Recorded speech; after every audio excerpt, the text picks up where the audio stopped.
friends of the family and strangers, and my family used to rape me, make me abort the babies I had. It would be hard to imagine more misery and suffering than what Teresa says she's had to endure. And us kids would be made to do things with the adults and the animals, and then a sacrifice would happen. The sacrifice, were these animal sacrifices? Animals and people. On what scale do you think this was happening? Enormous, far beyond what we've ever heard of here before. Teresa's mother, Bridget.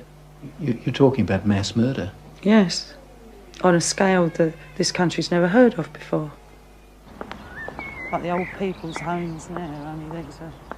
For the first time, Teresa is learning what it's like to live with love instead of fear. Pretty low. In this quiet English village, with the help of her mother, she's slowly repairing her broken life. Teresa is now 15, but at the age of 2, she was left in the care of this woman, the grandma she called Nan, and that, she says, is when her torment started. Who was the leader?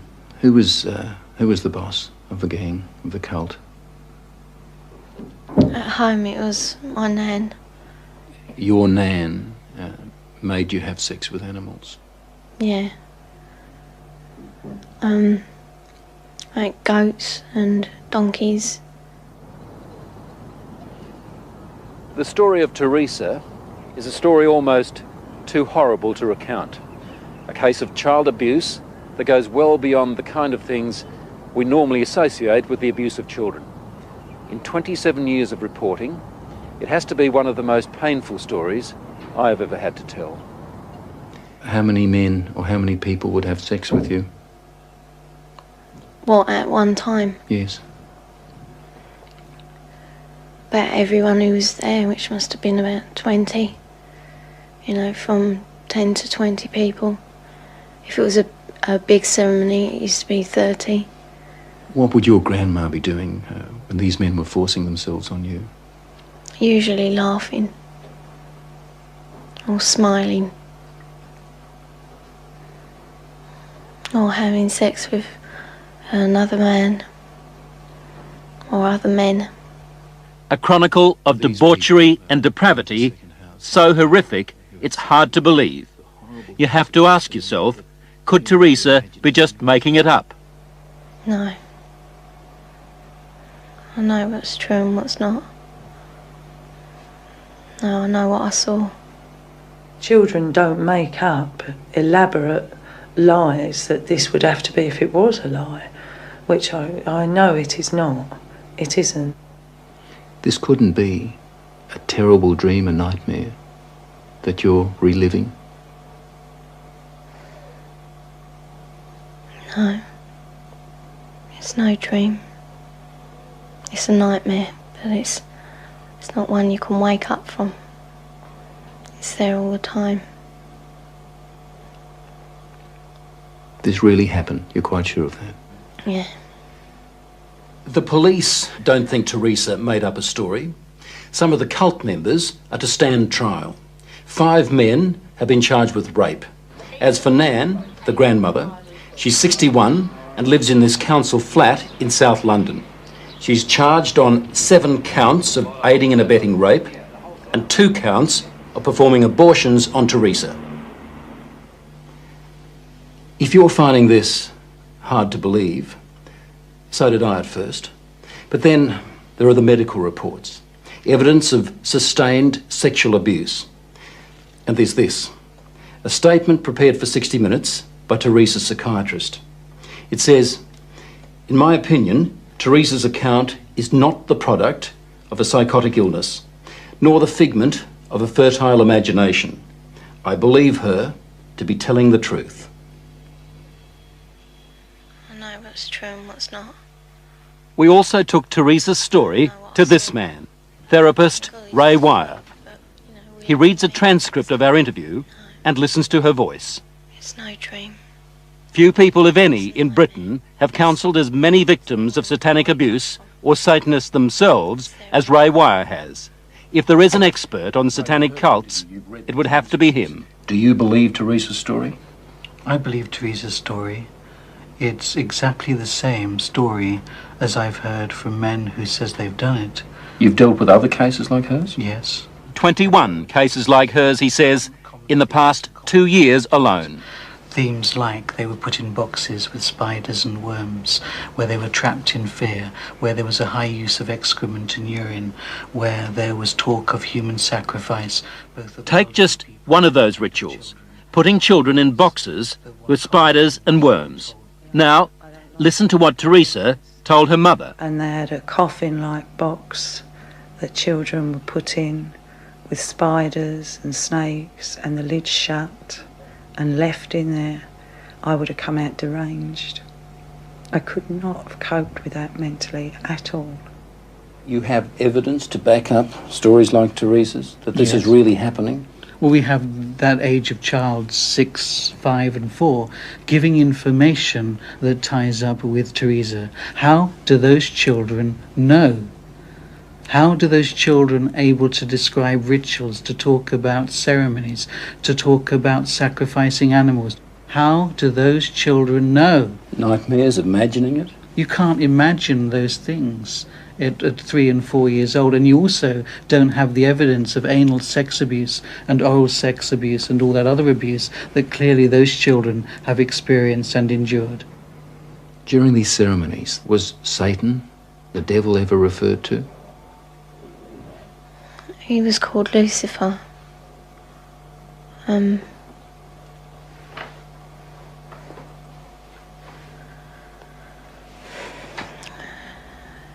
What did they say about the devil, about Lucifer? That killing the people made him happy. Sacrifices to please the devil. According to Teresa, the worst rituals took place at a house somewhere in the country. It was big, expensive. From the front it looked like a castle. It had a long drive and big double wooden doors. Do you think they were rich people then? Very rich.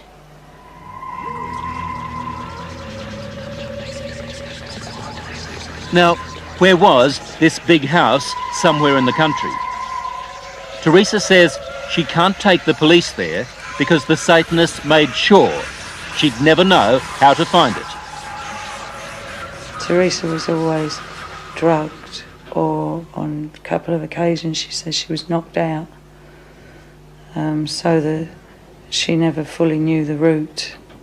There was a tramp who was brought in once, and he was killed. He was cut from his throat down to his stomach, and they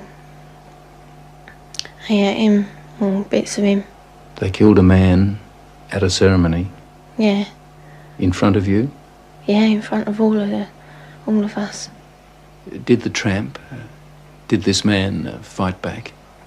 No, I think he was, drunk or something. He seemed really dopey. He was laughing a lot when he was brought in.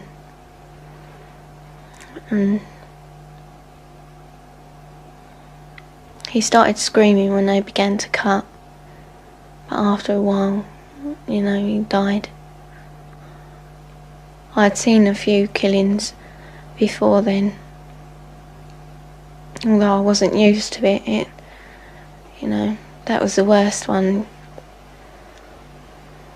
I really don't know what I thought. I suppose I thought, thank God it's not me. Let me get this right now. Are you saying that you saw more than one person killed in that house? Yeah. I've seen loads of babies killed there. Just newborn babies. Or aborted ones, which were only small. 4-year-olds.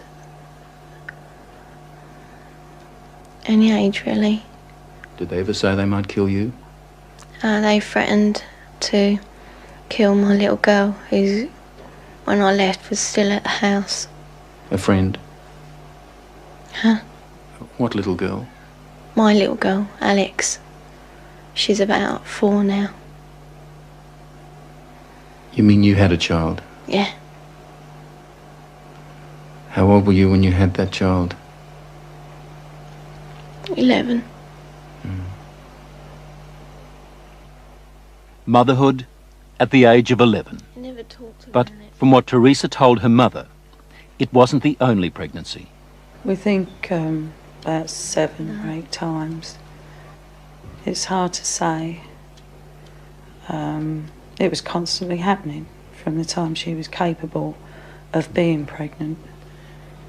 What happened to the pregnancies, to the babies? They were aborted by my nan or by one of the doctors at the house. There were doctors there at that house? Yeah, there was 2, I think. Yeah, and a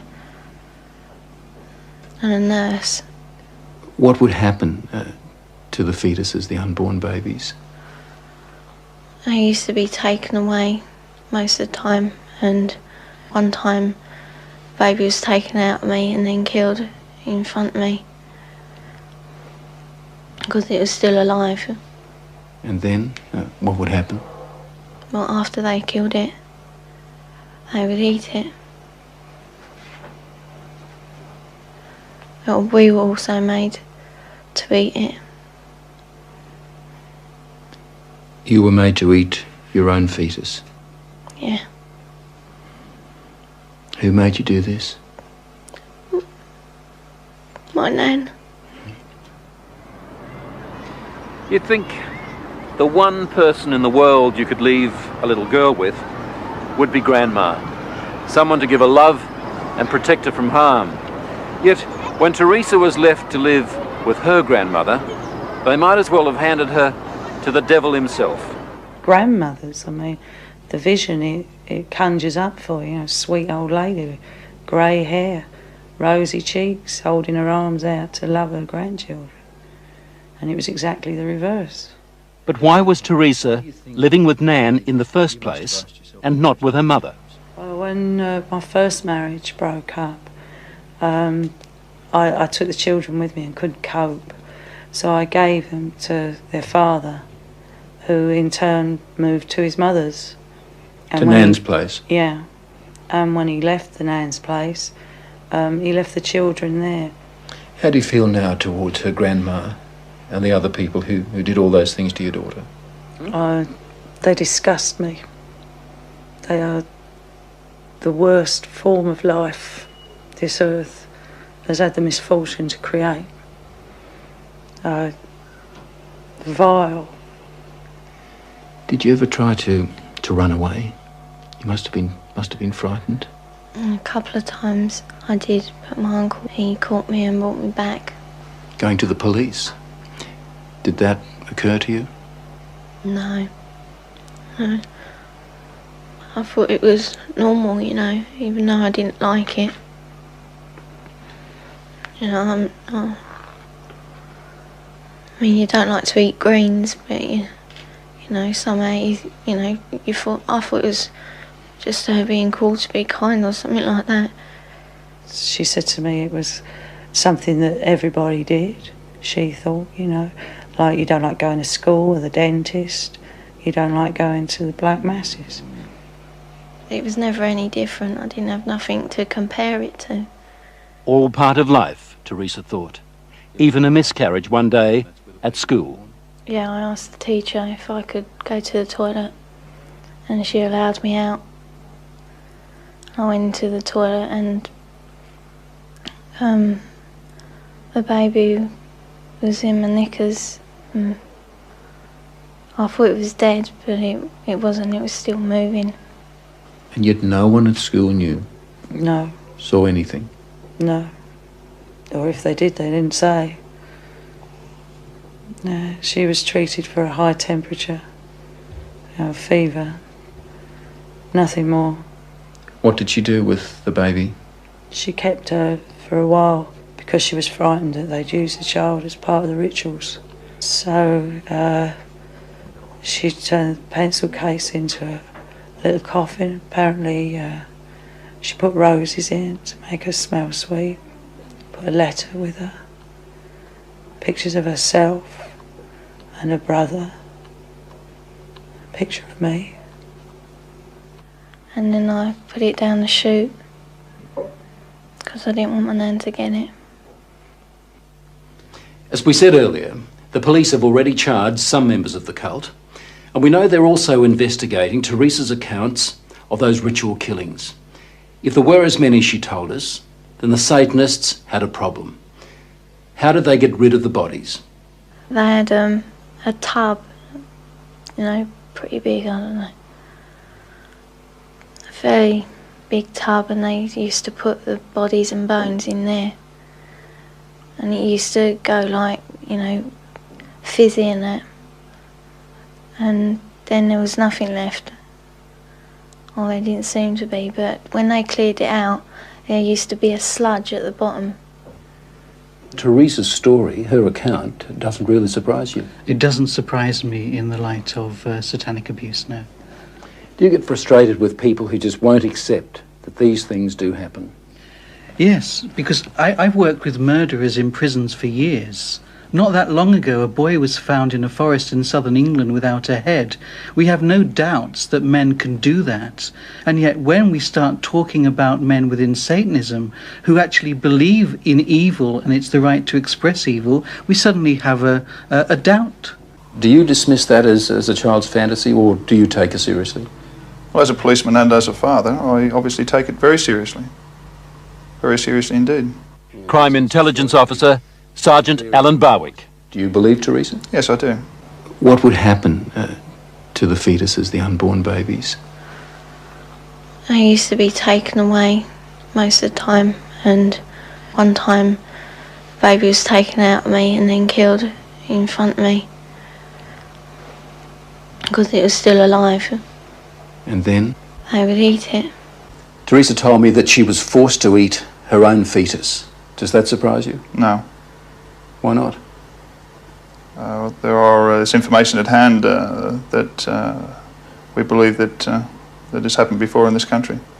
What Teresa had to endure is bad enough, but it's far from being an isolated case. We found strong evidence that scores of children in Britain are victims of these satanic rituals. But what is the attraction of these cults, and how are people lured into them?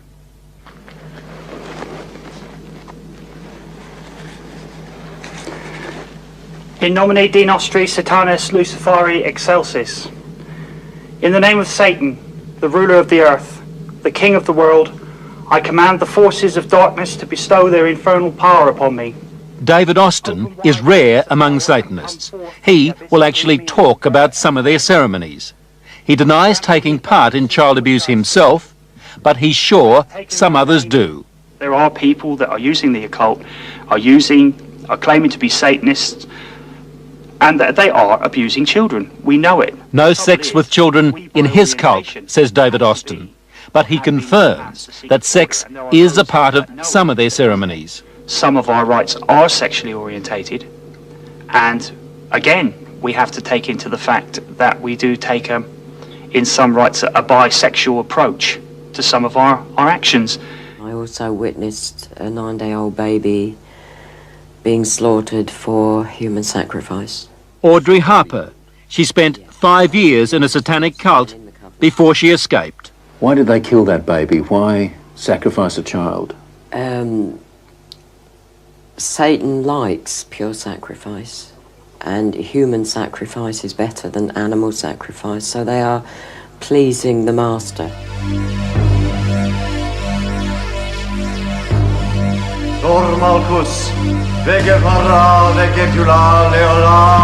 This is a sound that echoes down many a street in England today. It's not Satanism, but for some, it has been a stepping stone to devil worship.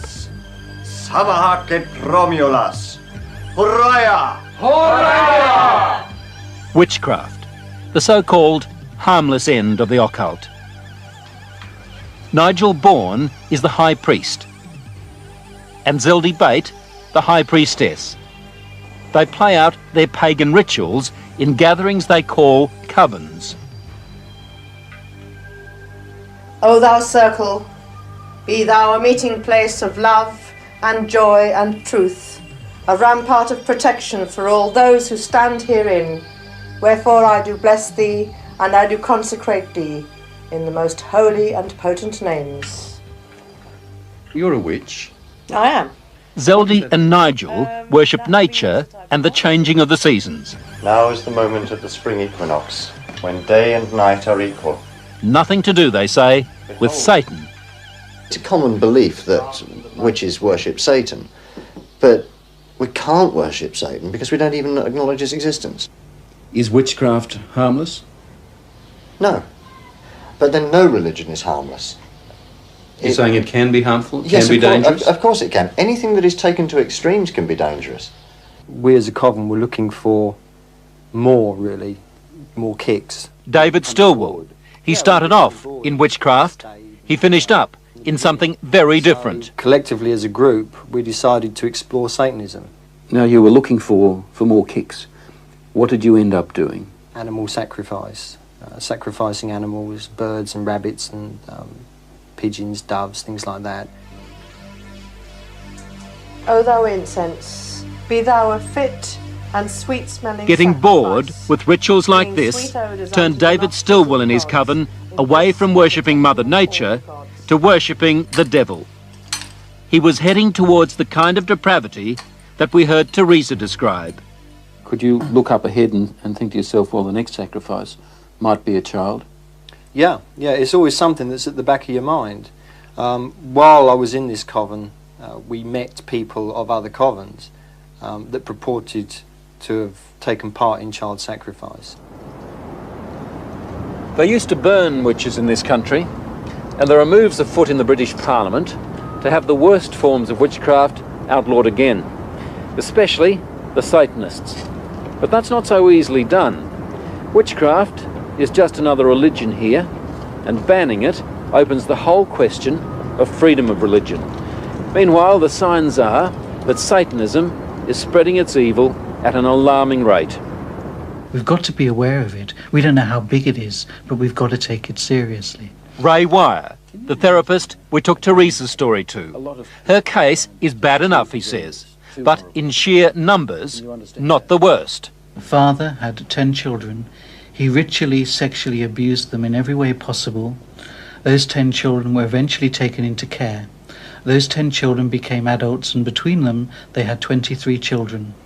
Subsequently, the grandfather, those 10 adults and now the 23 children were all involved in ritual abuse, and grandfather and those 10 adults sexually abused those children in every way possible in a satanic way. I wanted, I suppose, a bit of excitement, something slightly different, something that gave me an experience.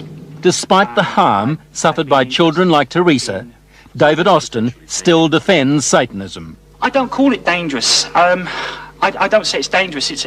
Yes, it's like anything else. If you've got nitroglycerine in a hot kitchen, it's dangerous.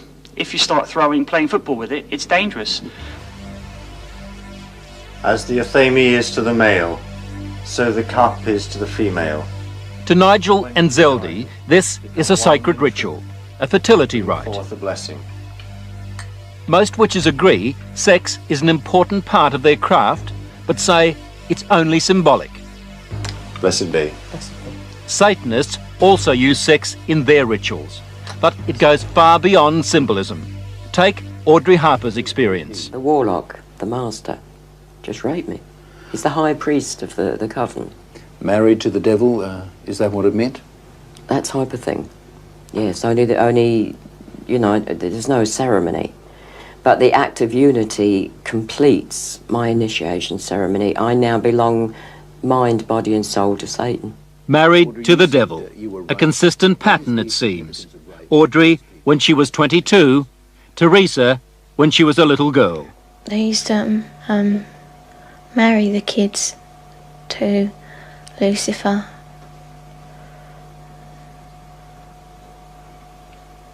So that we were part of him, you know. We were his. Did that include you? Were you married to the devil? Yeah. He used to be dressed up in a cloak, and it was just like a marriage in a church, but different words, you know. What were you taught about Lucifer? Just that we should, you know, be his friend, treat him as a friend, and that he's always there if we ever need him. Why do they do such wicked things in these covens? Because they're pleasing Satan. The lower you become, the more vile you become, the more pleased Satan is with you, and therefore the more power you'll get when you die. And they believe this? They believe it. They absolutely believe it. Is this just an English disease, or should we be worried in Australia about activity such as this? I think you must be worried in every country, including yours, and without a shadow of a doubt you'll have groups in Australia who are doing similar things. It's almost certain that there are black covens in Australia and that there is child sacrifice going on in Australia. Do you think there are satanic cults operating in Australia? Yes, I think it'd be very naive of us to deny that. Our crime intelligence officer again, Sergeant Alan Barwick. Teresa talks of ritualistic sacrifices. Have you come across anything like this in your investigations? Yes, we have. What kind of sacrifices? Animal sacrifices. Can you tell me anything about that? No, I can't. Why is that? It's a ongoing inquiry. The problem is knowing how to recognise it, and that comes down really to parents. Parents recognising where their kids are. But it seems to have changed, you know. You have to wonder why no one guessed what was happening to Teresa over those 12 years at Nan's place. Not even her mother knew when Teresa came to stay with her on holidays. I think with most people, not only myself, it's such an abhorrent, disgusting thing that I don't think we want to hear it. So what should mothers do? Well, they take the child aside and believe them. Believe them. It's so many times you hear about a child going from one adult to the next in an effort to get somebody to listen. I mean, in Teresa's case, the people she told joined in. And she thought I was going to too. That was a real blow. I cried for weeks over that she would look at me and think that I could do that. What would you hope to do with your life now? What are you looking forward to doing? Just living, being happy. What would you like to do when you leave school? Care for children. Handicapped ones, you know, or abused children like me, maybe. As I was leaving Teresa's place, she handed me this note. It's addressed to the film crew. She says, "Thanks for bothering to help kids like me. I hope it helps." On the other side, there's a poem Teresa made up while she was staying at Nan's place. She calls it Nothing Left. Nothing left. I would scream, but there is no voice left. I would cry, but there are no tears left. I'd fight, but there is no strength left.